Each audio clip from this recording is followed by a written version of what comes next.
Hello friends, welcome back to my channel. I am C Shilpa Surana and आज के इस video में हम डिस्कस करने वाले हैं $1 मिलियन क्वेश्चन कि जब ये न्यूज़ आ रही है कि इंटरेस्ट रेट इंक्रीज होने वाली है या इंटरेस्ट रेट इंक्रीज भी हो रही है, जो हमने पास्ट में देख लिया है।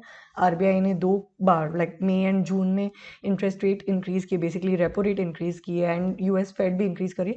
तो ऐसे सिचुएशन में हमें हमारे मनी कहाँ पे पार्क करना चाहिए या हमारे पास कौन से इन्वेस्टमेंट ऑप्शन है। तो please, if you are new to my channel, don't forget to subscribe my channel. Also, if you like the content of this video, don't forget to give it a thumbs up.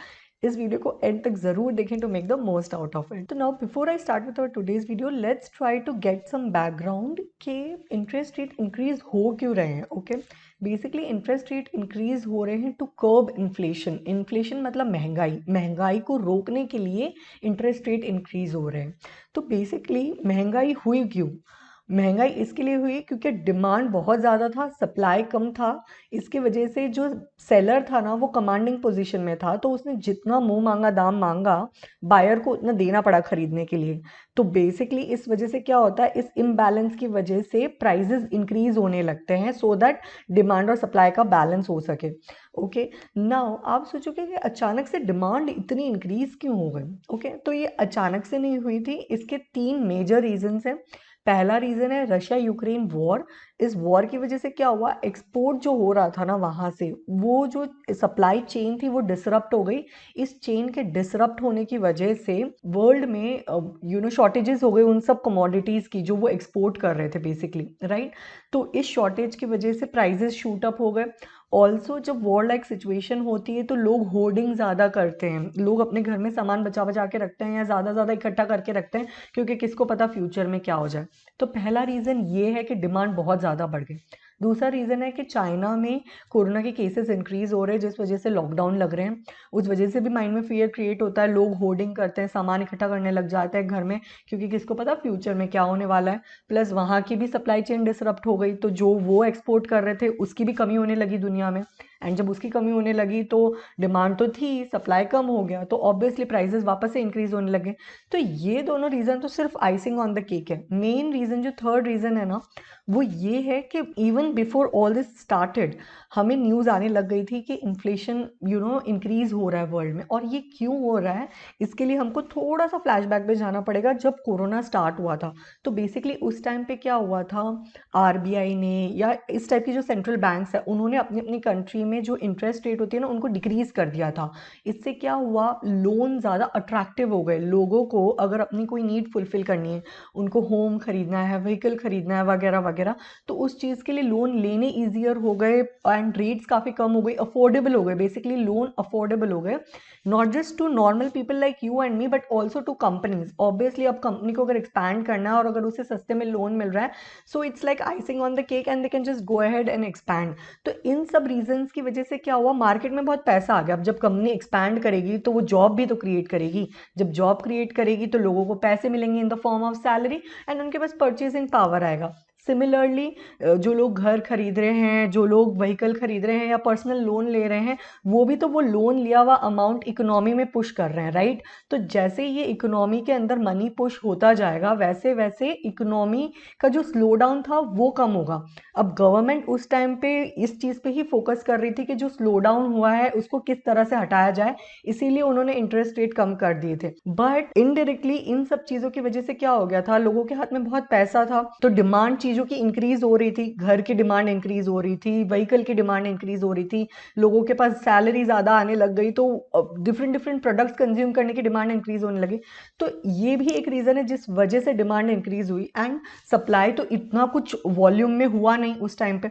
तो क्या हो गया, demand बढ़ती जा रही due to various factors and supply almost उतना है या धीरे धीरे, it is not increasing at the same pace. Now because of all this thing, what has happened is inflation which is right there in front of all of us, and actually में ये अब बिल्कुल out of control है। मतलब it's we are actually in the situation of hyper inflation, because US में last 40 years में कभी इतना इन्फ्लेशन नहीं हुआ जितना वो अब फेस कर रहा है।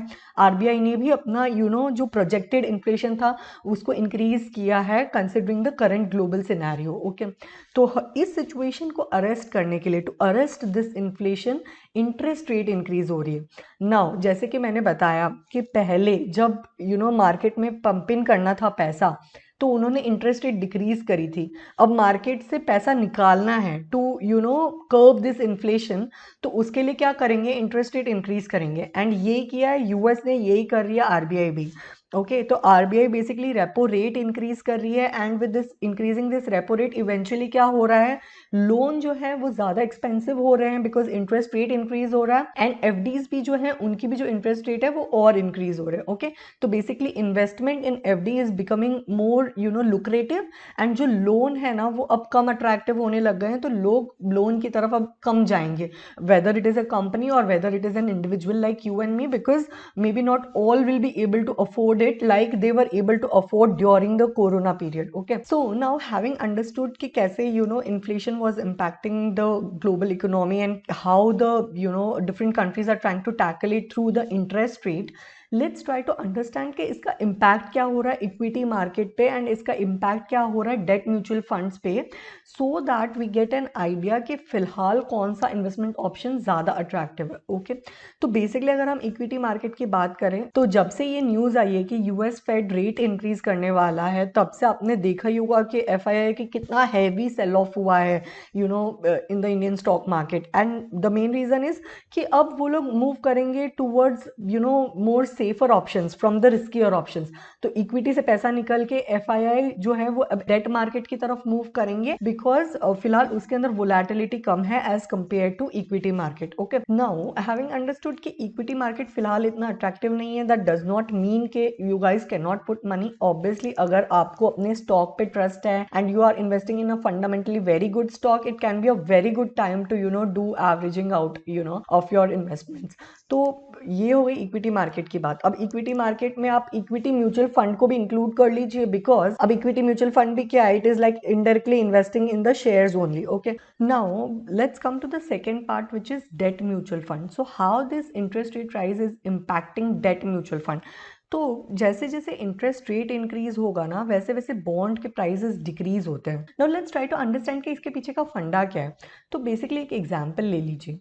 फॉर एग्जांपल आप समझिए कि आपने एक डेट म्यूचुअल फंड खरीदा लॉन्ग टर्म वाला, लाइक जिल्ट फंड। ओके तो उसमें क्या होता है, बेसिकली आपका म्यूचुअल फंड मैनेजर क्या करेगा, आपके पैसे को 8 to 10 ईयर्स के लिए कोई गवर्नमेंट सिक्योरिटी या इस टाइप की सिक्योरिटीज के अंदर इन्वेस्ट कर देगा at a fixed rate of return, जिसका कूपन रेट होगा लेट्स से 6% है। ओके तो आज की डेट में आपने एक ऐसे डेट म्यूचुअल फंड में इन्वेस्ट किया है जो लॉन्ग टर्म है और जिसके ऊपर 6% इंटरेस्ट रेट आपकी एएमसी को मिल रहा है। ओके नाउ आप समझिए कि जब आरबीआई रेट इंक्रीज करता है, सपोज अब वो 6% से इंक्रीज करके 8% कर दिया, लेकिन आपने तो एक म्यूचुअल फंड ले रखा है जो कमिटेड है 8 to 10 ईयर्स के लिए फॉर 6%, तो जो बाहर के लोग हैं अब उनके लिए ये ऑप्शन तो अट्रैक्टिव नहीं है। लोग ऐसे इन्वेस्टमेंट को प्रेफर ही क्यों करेंगे जिसने किसी ऐसे बॉन्ड में इन्वेस्ट कर रखा है जिसमें सिर्फ 6% मिल रहा है जबकि मार्केट में 8% की रेट चल रही है, राइट। पहली बात तो ये। दूसरी बात ये, जो ऑलरेडी इन्वेस्टेड लोग हैं अब तो उनका भी मन उठ जाएगा कि यार मतलब ये तो सिर्फ 6% के हिसाब से रिटर्न जनरेट कर रहा है, तो मैं बेटर दूसरे डेट म्यूचुअल फंड में जाऊं जो अब 8% के हिसाब से रिटर्न जनरेट कर रहा होगा, राइट। तो इससे क्या होगा कि जो करंट जिस डेट फंड है, जो जिल्ट फंड के हमने एग्जाम्पल लिया था जिसके अंदर आपने इन्वेस्ट कर रखा है, उसका जो है वो डिमांड कम हो जाएगा। एंड डिमांड जैसे ही कम होता है ना, वैसे ही क्या होगा, उसका एनएवी जो है वो कम होने लगेगा, क्योंकि अगेन जो एनएवी है that is determined by the demand and supply zone, right. तो इसमें एक चीज क्लियर है कि ऐसे सिचुएशन में जहां पे इंटरेस्ट रेट इंक्रीज हो रहा है, वहां पे जो long term debt mutual fund है वो कम अट्रैक्टिव है, बिकॉज उसका जो एनएवी है that will undergo correction for sure. Okay because उसकी डिमांड कम होनी ही है, because it has committed to a certain interest rate for a very long period of time. Okay 8 to 10 years के लिए कोई भी कम इंटरेस्ट रेट लेना नहीं चाहेगा, तो डिमांड गिरनी ही है। ओके तो ऐसे सिचुएशन में जब इंटरेस्ट रेट इंक्रीज हो रहे हैं, तब long term debt mutual fund जो है that will be less attractive. Okay तो बेसिकली फिर इन्वेस्टमेंट ऑप्शन क्या है, investment option at this point of time is short term debt mutual fund. तो यही सिचुएशन में जैसे मैंने बोला कि आपने एक जिल्ट फंड ले लिया जो 8 से 10 साल के लिए है फॉर 6%। ये समझ लीजिए कि आपने जिल्ट फंड नहीं लिया था, कोई लिक्विड फंड लिया था। अब लिक्विड फंड की मैच्योरिटी 3 to 6 मंथ्स होती है, ठीक है, मतलब वो ऐसी सिक्योरिटीज में इन्वेस्ट करते हैं जिनका मैक्सिमम मैच्योरिटी पीरियड 6 मंथ्स का होता है। तो ऐसे सिचुएशन में क्या होता है, उसके एनएवी पे कम इम्पैक्ट पड़ेगा, because you can still hold a particular security which has invested in a low rate of interest kind of treasury bill or government security if the tenure is very small. Okay, तो इस वजह से क्या होता है, जो short term वाले होते हैं ना, उनके ऊपर इतना इम्पैक्ट नहीं पड़ता है एनएवी में। डेफिनेटली उन पे भी पड़ता है, because it is inversely related. There will be few people who will move out, that there will be no new demand for that particular mutual fund, short term mutual fund. लेकिन impact जितना heavily on long term mutual fund पे पड़ता है उतना short term पे नहीं पड़ता है। So now having understood all the 3 scenarios के इक्विटी शेयर्स या फिर इक्विटी म्यूचुअल फंड के ऊपर कैसा इम्पैक्ट पड़ेगा, heavily volatile, as I already said, because FII will be moving out from there and they will be parking their money to less risky places. Okay, so this particular option is less preferred because of more volatility. Now the second option, that is long term debt mutual fund, again that is less preferred because uska NAV will also undergo correction, huge correction actually, because of the increasing rates, because people will now not prefer this kind of gilt funds or long term debt funds, क्योंकि उनकी interest rate जो है या वो जो income generate कर रहे हैं, that is at a slower pace as compare to other new funds which will come up, right. तो थर्ड ऑप्शन जो मोस्ट अट्रैक्टिव है in current scenario is short term mutual fund. Short term mutual fund like liquid funds, like overnight funds, like ultra short duration fund, depending on for how much time you are looking for, उस हिसाब से आप choose कीजिए अपना mutual fund. तो basically short term debt mutual fund is something that is like an option you can evaluate in the current situation, because it is the only option that will be least impacted amongst all the 3 cases that we have discussed.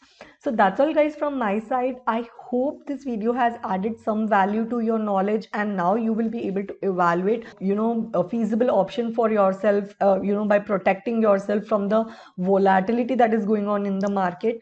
अगर आपको इस video की content अच्छी लगी है तो please don't forget to give it a thumbs up. Also अगर आप मेरे चैनल पे न्यू है then don't forget to subscribe my channel.